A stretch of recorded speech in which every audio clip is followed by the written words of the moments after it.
पूज्य संत महापुरुषों के वचनों से ही हम ये जान पाते कि हमारे जीवन का परम कर्तव्य क्या है।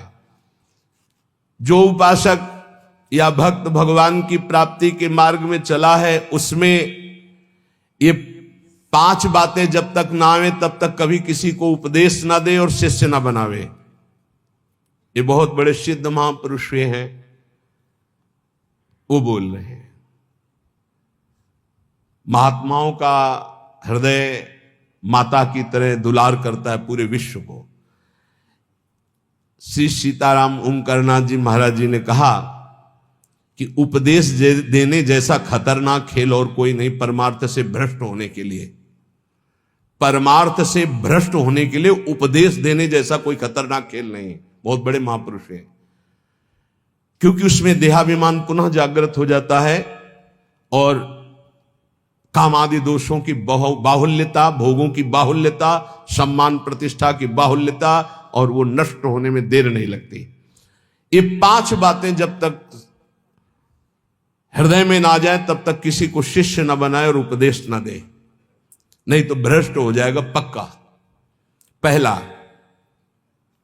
जब तक अंतःकरण पूर्ण रूप से शुद्ध ना हो जाए। अंतःकरण कहते हैं बुद्धि, मन, चित्त, अहंकार, 4 करणों को अंतःकरण कहते हैं।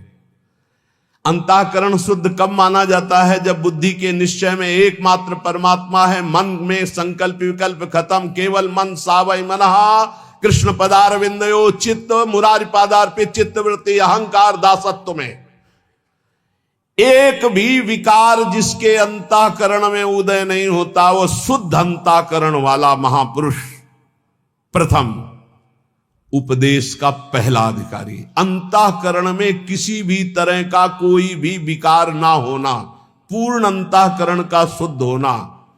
दूसरा, जो व्यक्ति, ये हम नहीं कह रहे, बड़े महापुरुष कह रहे हैं, सामने शास्त्र इसीलिए रख के बोलते हैं कि आप ये ना सोचे कि हम कोई मनमानी बोल रहे हैं। कुछ भी होगा तो हृदय, शास्त्र, संत तीनों से मिली हुई बात होगी, स्वतंत्र नहीं होगी। कोई भी ऐसी बात यहां से अनुभव युक्त भी निकलेगी तो आप पढ़ लेना, कहीं ना कहीं लिखा होगा।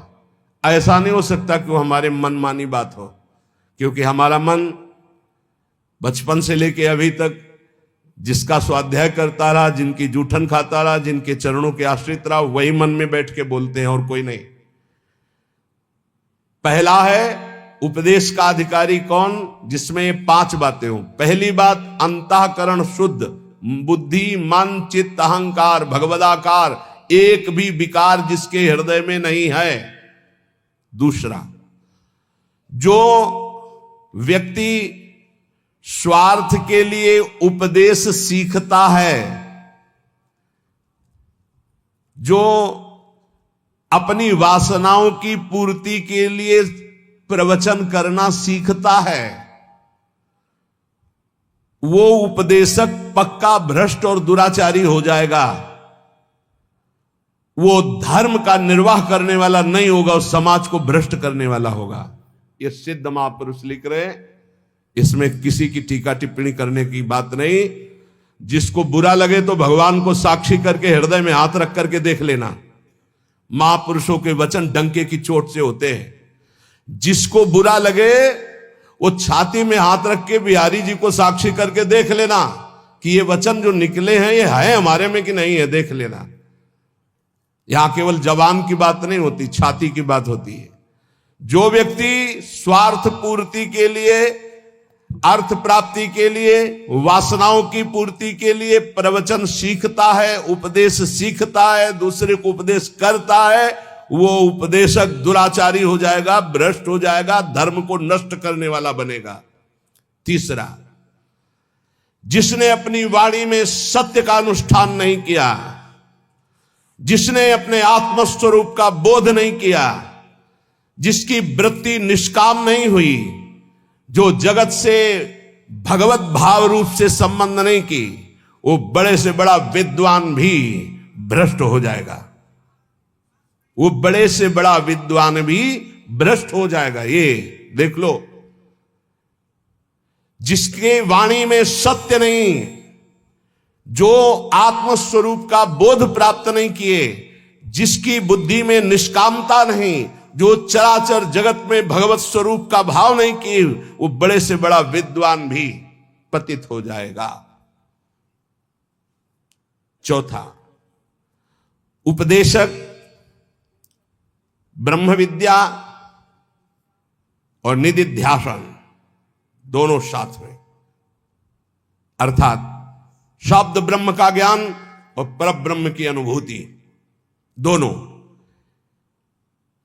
जो शब्द ब्रह्म का ज्ञान और परब्रह्म की अनुभूति से युक्त होगा, उसमें अमानिना मान देना, निर्माणता सबसे बड़ा सद्गुण होगा, निष्कामता उसके स्वभाव में होगी।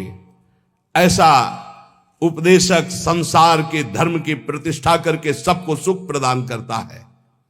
पांचवा, जो स्वयं अपने मन को कृष्णाकार कर चुका है, जो इष्ट के प्रेम में डूबा हुआ है, जिसका केवल इष्ट से दृढ़ विश्वास और संबंध है, जो इष्ट के स्मरण में डूबा हुआ उपदेश करता है, जो दुनिया में एकमात्र परम स्वतंत्र सत्ता श्री भगवान की देखता है, जो सबका परम मंगल करने का उद्देश्य रखकर, केवल उद्देश्य रखकर भगवत चर्चा करता है, उसका उपदेश देना यथार्थ धर्म का प्रकाश करने वाला होगा।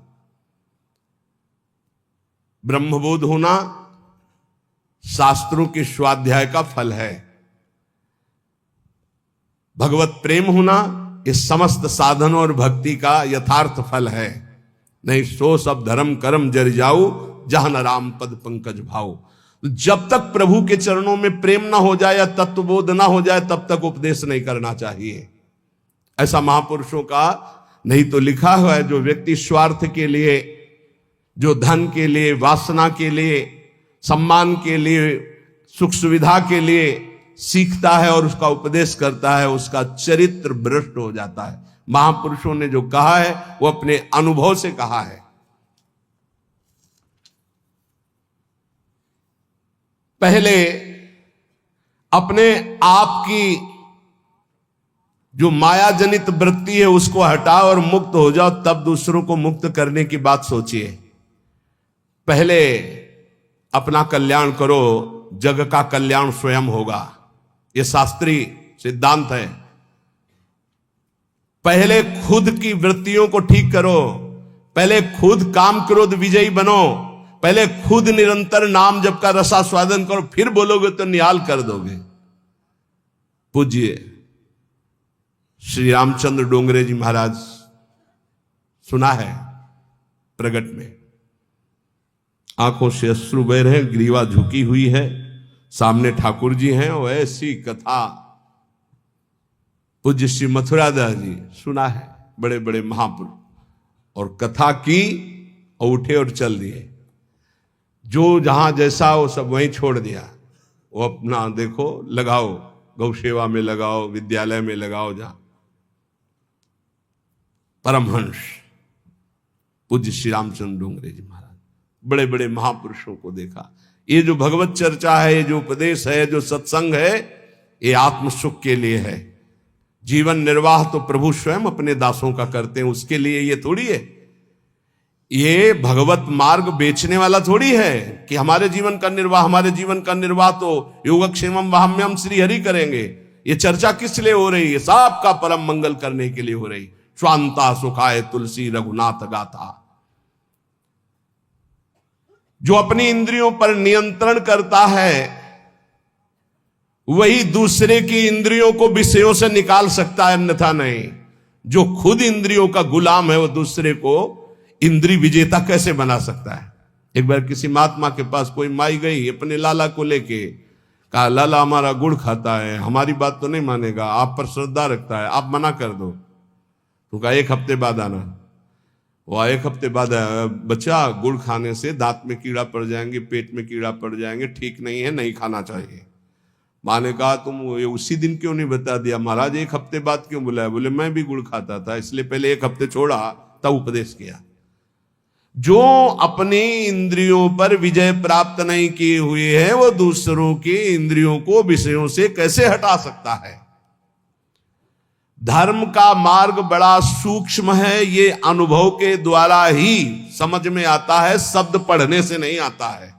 जो धर्म की सूक्ष्मता को जानता है वही धर्म का उपदेश करके सबके हृदय में धर्म को जागृत करता है। सबके हृदय में धर्म है, उसको जागृत करना है। जिसने एक श्री भगवान के स्मरण को मजबूती से पकड़ लिया है उसको किसी की खुशामद करने की जरूरत नहीं अपने भरण पोषण के लिए। श्री भगवान को जिसने पकड़ लिया उसको किसी की खुशामद करने की जरूरत नहीं अपने भरण पोषण के लिए। दुर्जनों के लिए ये सज्जन पुरुष ही हैं जो उनकी कटुता, उनकी गाली, उनके अपमान को सहकर उनका कल्याण करते हैं। केवल प्रवचन से कल्याण नहीं हो जाएगा जब तक सज्जनता, साधुता नहीं आएगी। साधुता बहुत बड़ी बात है, प्रवचन कर लेना बहुत सरल बात है, साधुता बड़ी बात है। कबहू कहो या रहानी रहोंगो, श्री रघुनाथ कृपालु कृपाते साधु स्वभाव गहोंगो। परहित निरत निरंतर मन क्रम वचन नेम निबहोंगो। मन वचन कर्म से दूसरे का परम मंगल, परुख बचन अति दुशाश्रवण सुनते पावक न दहोंगो। जथा लाभ संतोष सदा काहूसो कछु न चाहोंगो। कबहू कहो या रहानी रहोंगो, श्री रघुनाथ कृपालु कृपाते साधु स्वभाव गहोंगो। साधु वही है जो बड़ी बड़ी सिद्धियों को ठोकर मारकर दूर करके भगवान के प्रेम में डूबता है, ठोकर मार करके। हित महाप्रभु कह रहे हैं, वेणु कानन क्वणित श्रवण सुंदर सुनत मुक्ति सम सकल सुख पाए पग पेलरी। आज तू ग्वाल गोपाल सो खेलरी।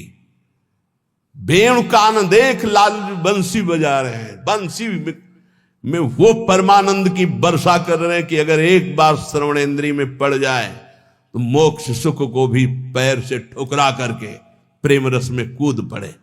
ऐसा बंसी की ध्वनि है। प्यारी जू से करे, लाडली जू देखो वेणु कानन कुणित श्रवण सुंदर सुनत मुक्ति सम सकल सुख पाए पग पेलरी। लाडली जू देखो कैसी अद्भुत बंसी बज रही।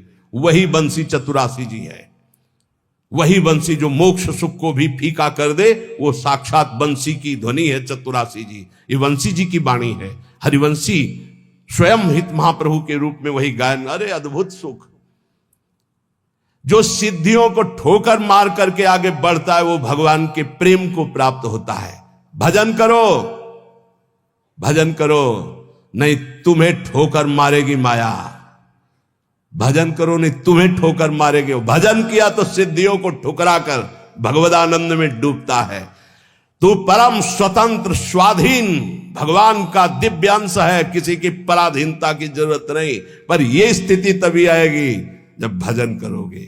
भजन परमार्थ का मार्ग व्यवहार से होकर ही गुजरता है, इसलिए जिसका व्यवहार परमार्थ में होता है वही सिद्ध साधु होता है। व्यवहार भी परमार्थ में होना चाहिए। व्यवहार अमर्यादित हुआ, धर्म विरुद्ध हुआ तो पाखंड है, साधुता नहीं। व्यवहार बिल्कुल शुद्ध, तस्मात् शास्त्रम प्रमाणम ते कार्या कार्यो व्यवस्थितो, शास्त्र के अनुसार होना चाहिए। भगवान व्यापक है, सबके हृदय में है, तुम्हारे हृदय में भी है, पास में भी है, बहुत दूर भी है, अंदर भी है, बाहर भी है। तो पाखंड किससे करोगे, छुपाव किससे करोगे, दुर्व्यवहार किससे करोगे? जो ये जानता है वही साधु है। जो स्वयं नहीं कर सका उसको कभी उपदेश देने का अधिकार नहीं है। अपनी दिनचर्या ऐसी बनाओ जो गुरु प्रदत्त अनंत शक्ति प्रदान करने वाली अखंडानंद में स्थित करती है दिनचर्या। ऐसा कभी मत करो जो गुरु प्रदत्त दिनचर्या है उसका खंडन हो जाए तो दुख तुम्हें घेर लेगा, निश्चित समझना। ये बहुत बड़े महापुरुषों की वाणी है। अपनी दिनचर्या गुरु प्रदत्त ऐसी बनाओ जिससे अनंत शक्ति और अखंडानंद की प्राप्ति होती, दिनचर्या से ही होती है। ऐसा कभी मत दिनचर्या का खंडन करो जो तुम्हारी शक्ति को छीन करके तुम्हें दुख में फंसा दे। ऐसी दिनचर्या विजयी होनी चाहिए कि आपके पास समय ही नहीं है। आपके पास अपनी दिनचर्या से बड़ा सौभाग्य है अपने साधकों को कि 1 मिनट के लिए समय नहीं। अगर कभी कहीं ऐसा तो 1 मिनट निकालना मुश्किल है। अपनी दिनचर्या ऐसी बना दी है गुरु जी ने, श्री जी ने। किसी भी परिस्थिति में तुम्हारे मन में कमजोरी नहीं आनी चाहिए। चाहे जैसी परिस्थिति, तुम्हें याद होना चाहिए ये इष्ट के द्वारा पास करके भेजी हुई परिस्थिति। मैं डगमगाऊं क्यों, मैं भयभीत क्यों हूं? कोई न कोई बहुत मंगल विधान मेरे इष्ट ने भेजा है परिस्थिति, इसलिए मैं मस्ती से रहूंगा चाहे जितनी बुरी स्थिति क्यों ना आ जाए। हृदय में या बाहर परिस्थिति, स्थिति या परिस्थिति, संतुष्टा येन केनवा, ये बहुत बड़ी बात है। क्योंकि इष्ट ने भेजा है ना, चयन किया इष्ट ने, किस लिए? होगा कोई उनका विधान, मंगल विधान, शांत प्रसन्न मुद्रा, कभी खिन्न नहीं। निकल जाएगी परिस्थिति और स्थिति भी। कभी कभी अंदर में भी स्थिति गड़बड़ होती है, बाहर भी परिस्थिति। इन्हीं के वचन अभी सुनाए थे पीछे। पापियों का ऐश्वर्य बढ़ता है। प्रश्नकर्ता को सुन ले ध्यान से। ज्यादातर प्रश्न करते हैं कि धर्म में चलने वाले को बड़े धक्के मिलते हैं, पाप करने वाले बड़े मौज से होते हैं। पापियों का ऐश्वर्य बढ़ता है, स्वीकार करते हैं। क्यों? क्योंकि उनके पुण्यों का नाश किया जा रहा है। तुम धर्म के फल में संदेह मत करना। ये पापियों का जो ऐश्वर्य बढ़ रहा है, इनको जैसे फांसी की सजा देने वाले को अंतिम इच्छा पूरी की जाती है, ऐसे सर्वनाश का खेल इनका शुरू होने वाला है। इसलिए इनके पुण्यों को फटाफट भुगाया जा रहा है। भोग ले। हम तो अपनी भाषा में कहते थे एकांतिक में कि गए जैसे 4 आदमी 2 हाथ पकड़ के 2 पैर पकड़ के ले जा रहा है। आप कह रहे हो धन्य है, ना लिफ्ट से जा रहा है, ना पैदल जा रहा है, 4 आदमी की गोद में जा रहा है, 8वीं मंजिल पर ले जाए, धन्य उसका। धन्य नहीं है, ऊपर जाके पटकने जा रहे हैं नीचे। अब बताओ, ले जाते समय तो तुम देख रहे हो कि ना लिफ्ट में है ना पैर से चल रहा है, कितना सौभाग्य है। लेकिन परिणाम पता है आपको? ये 4 लोग उसको ऊपर 8वीं मंजिल में ले जाकर पटकने जा रहे हैं। अब क्या लगेगा? धन्य नहीं लगेगा, बड़ेगा दुर्भाग्य है, मरेगा जाके। ऐसे ही पापी आदमी जब चारों खाने में हरा भरा नजर आवे ना बढ़ता नजर आवे, तो आप हाथ जोड़ के शोक मगन होना, अब मरेगा ये जाके। ये 4 जो ले जा रहे ना, ये ऊपर से पटकेंगे जाके। चारों तरफ हरा भरा, जिधर देखो उधर माला माल, जय जय जय जय। दिया सलाई लग रही सुकृत में, पुण्य में, क्योंकि पाप कर रहा है, अब भस्म होगा। कभी कभी गुरुजन जब समझाते हैं और जब देख लेते हैं ना कि बहुत पैंग लंबी बढ़ गई, तो मौन हो जाते हैं। नहीं समझता जीव, इसीलिए भगवान भी चुप हो जाते कि पहले जल ले। अच्छा, भगवान जानते कि तू मेरा अंश जलेगा है नहीं, तेरी कपड़ा जलेगा ये। नयनम छिन्दन्ति शस्त्राणि नयनम दहति पावकहा न चैनम क्लेदयन्त्यापो न शोषयति मारुता। भगवान का बच्चा आग नहीं जला सकती, शस्त्र नहीं छेद सकता, जल नहीं डुबो सकता, वायु नहीं सुखा सकती। तो अगर डूब रहा है और मर रहा है तो मर, क्योंकि आत्मा को कुछ होना नहीं है और तेरे पाप किया है तो भोग। भगवान ऐसे देख रहे हैं। तुम कहोगे बड़े दयालु है, नहीं, इस समय दयालु नहीं। दयालु जान रहे हैं कि मेरे अंश को कोई फर्क नहीं पड़ना, शरीराभिमानी पाप किया है, भोग ले। इसलिए वो अग्नि रूप भी हैं, वो जल रूप भी हैं, वो अपने में ही डुबो रहे हैं। किसको?